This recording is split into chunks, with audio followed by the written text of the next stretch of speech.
Take your Bibles and turn to Exodus chapter 12 this morning. We're going to look at our Passover. We'll read Exodus 12 and then also Luke 22, so you can save both spots there. Exodus 12, verse number 1. And the Lord spake unto Moses and Aaron in the land of Egypt, saying, This month shall be unto you the beginning of months. It shall be the first month of the year to you. Speak ye unto all the congregation of Israel, saying, In the 10th day of this month they shall take to them every man a lamb, according to the house of their fathers, a lamb for a house.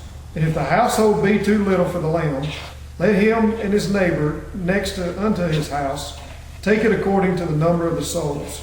Every man according to his eating shall make your count for the lamb.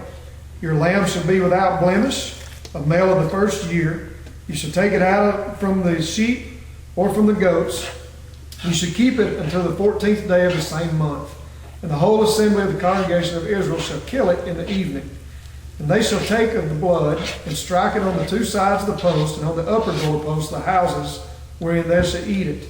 And they shall eat the flesh in the night, roast with fire and unleavened bread, and with bitter herbs they shall eat it. Eat not of it raw, nor sodden at all with water, but roast with fire his head and his legs, and with the puritance thereof. And you shall let nothing of it remain until the morning. That which remaineth of it until the morning you shall burn with fire. And thus shall you eat it with your loins girded, your shoes on your feet, and your staff in your hand, and you shall eat it in haste. It is the Lord's Passover. For I will pass through the land of Egypt this night, and will smite all the firstborn in the land of Egypt, both man and beast. And against all the gods of Egypt I will execute judgment. I am the Lord. And the blood shall be to you for a token upon the houses where you are. And when I see the blood, I will pass over you. And the plague shall not be upon you to destroy you, when I smite the land of Egypt. And this day shall be unto you for a memorial. And you shall keep it a feast unto the Lord throughout your generations. You shall keep it a feast by an ordinance forever. 7 days shall you eat unleavened bread. Even the first day shall you put away leaven out of your houses. For whosoever eateth leavened bread from the first day unto the 7th day, that soul shall be cut off from Israel. And in the first day there shall be a holy convocation, and in the 7th day there shall be a holy convocation to you. No manner of work shall be done in them, save that which every man must eat, that only may be done of you. You shall observe the feast of unleavened bread. For in this selfsame day have I brought your armies out of the land of Egypt. Therefore shall you observe this day in your generations, by an ordinance forever. In the first month, on the 14th day of the month, at the evening, you shall eat unleavened bread until the 21st day of the month at evening. 7 days shall there be no leaven found in your houses. For whosoever eateth that which is leavened, even that soul shall be cut off from the congregation of Israel, whether he be a stranger or born in the land. You shall eat nothing leavened. In all of your habitations you shall eat unleavened bread. Then Moses called for all the elders of Israel, and said to them, Draw out and take your lamb according to your families, and kill the Passover. And you shall take a bunch of hyssop, and dip it in the blood that is in the basin, and strike the lintel and the two side posts with the blood that is in the basin. And none of you shall go out of that door of the house until the morning. For the Lord will pass through and smite Egyptians. And when he seeth the blood upon the lintel and upon the two side posts, the Lord will pass over the door, and will not suffer the destroyer to come in into your houses to smite you. And you shall observe this thing for an ordinance to thee and to thy sons forever. And it shall come to pass, when you come to the land which the Lord will give you, according as he hath promised, that you shall keep this service. And it shall come to pass, when your children shall say unto you, What mean ye by this service? That you say, It is a sacrifice of the Lord's Passover, who passed over the houses of the children of Israel in Egypt, when he smote the Egyptians, and delivered our houses, and the people bowed the head and worshipped. And the children of Israel went away, and did as the Lord had commanded Moses and Aaron, so did they. And it came to pass that at midnight the Lord smote all the firstborn in the land of Egypt. From the firstborn of Pharaoh that sat on his throne unto the firstborn of the captive that was in the dungeon, and all the firstborn of cattle. And Pharaoh rose up in the night, he and all his servants and all the Egyptians, And there was a great cry in Egypt, for there was not a house where there was not one dead. And he called for Moses and Aaron by night and said, Rise up, and get you forth from among my people, both ye and the children of Israel, and go serve the Lord as ye have said. Also take your flocks and your herds, as ye have said, and be gone, and bless me also. And the Egyptians were urgent upon the people, and that they might send them out of the land in haste. For they said, We be all dead men. And the people took their dough before it was leavened, their knead troughs being bound up in their clothes upon their shoulders. And the children of Israel did according to the word of Moses, and they borrowed of the Egyptians jewels of silver, jewels of gold, and raiment. And the Lord gave the people favor in the sight of the Egyptians, because they lent unto them such things as they required. And they spoiled the Egyptians. And the children of Israel journeyed from Ramesses to Succoth, about 600,000 on foot that were men beside children.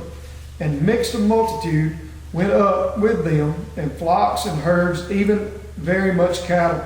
And they baked unleavened cakes of dough, which they brought forth out of Egypt, for it was not leavened, because they were thrust out of Egypt, and could not tarry, neither had they prepared for themselves any victual.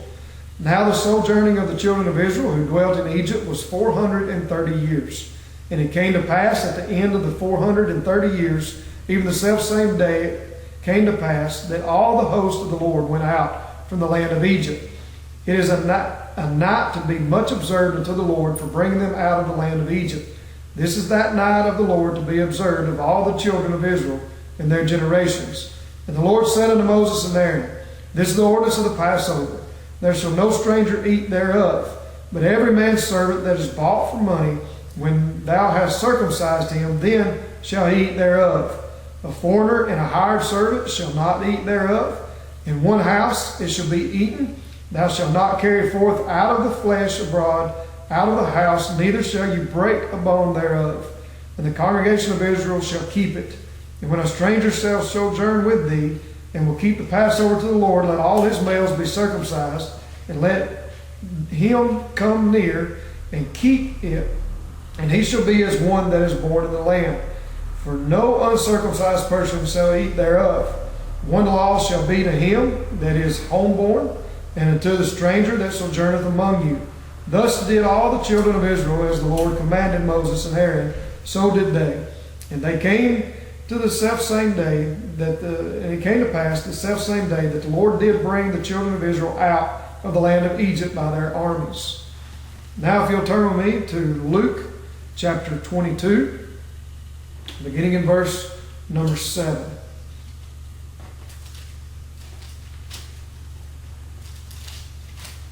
Luke chapter 22, verse 7. Then came the day of unleavened bread, when the Passover must be killed. And he sent Peter and John, saying, Go and prepare us the Passover, that we may eat. And they said unto him, Where wilt thou that we prepare? And he said unto them, Behold, when you are entered into the city, there shall a man meet you, bearing a pitcher of water. Follow him into the house where he entereth in. And you shall say unto the good man of the house, The master saith unto thee, Where is the guest chamber, where I shall eat the Passover with my disciples?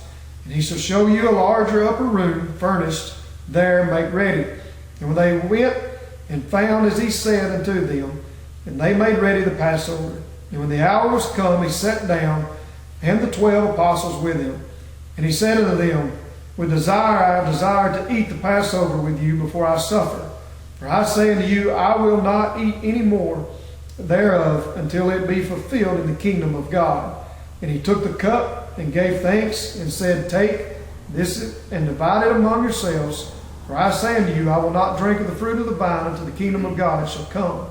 And he took bread and gave thanks and brake it and gave it to them, saying, This is my body which is given for you. This do in remembrance of me.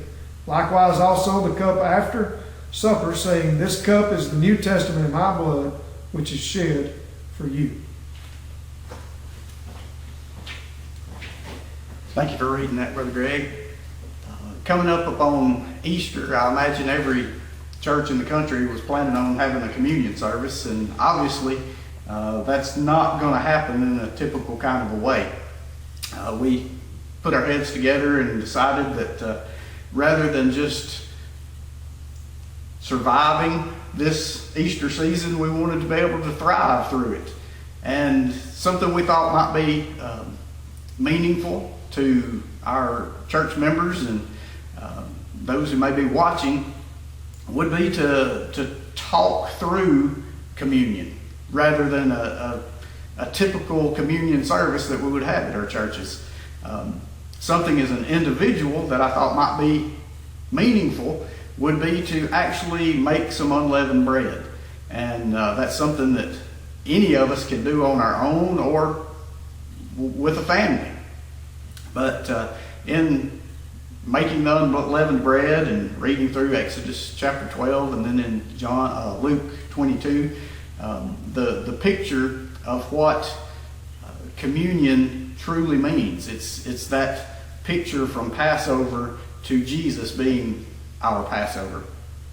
And so this week in leading up to next week, which is Easter Sunday, I'll probably make another batch of bread, unleavened bread. We'll see how this batch turns out. This is my first attempt at doing this way, and we'll see how it turns out. And I'll probably find some grape juice somewhere along the way, and read through these chapters again, thinking about what the implements of communion truly mean. What might you guys do as a family? We're going to read through this. We're going to read these exact same verses that we read this morning, and we're going to break it down and explain it exactly of how that it took place in Exodus, and then how Jesus wanted the disciples to prepare it there as he took Passover with them.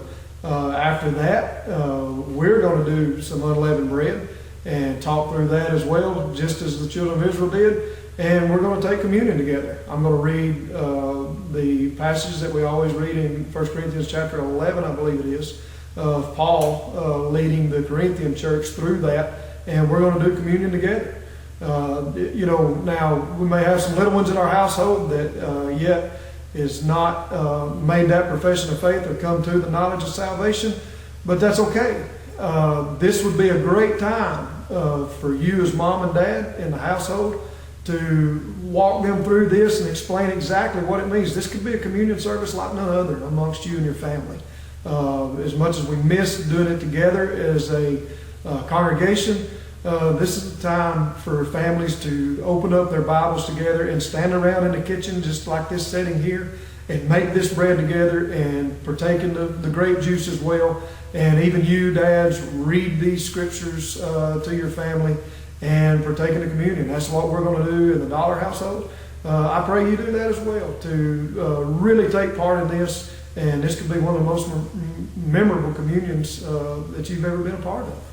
So it's all right for those little ones that may not know Christ as Savior yet to taste of the bread and such. There's nothing wrong with that.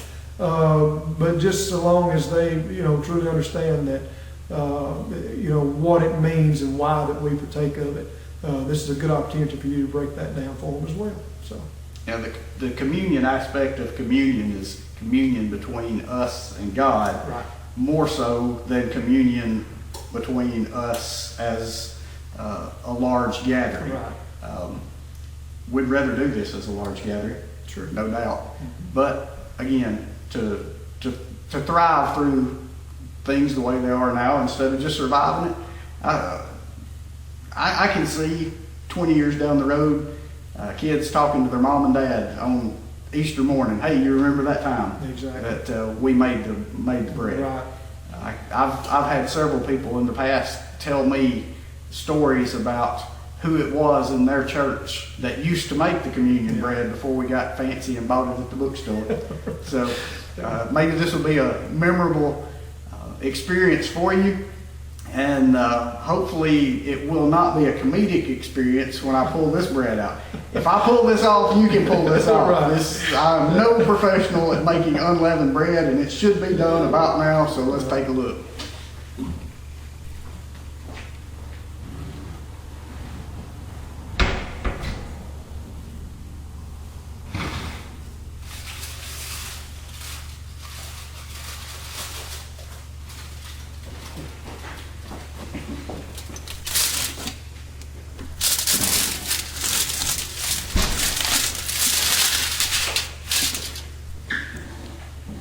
there you have it.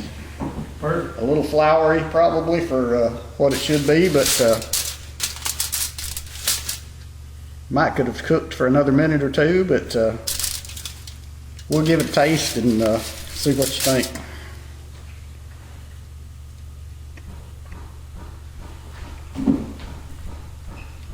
Just as tasteless as the store-bought. Yes, it is.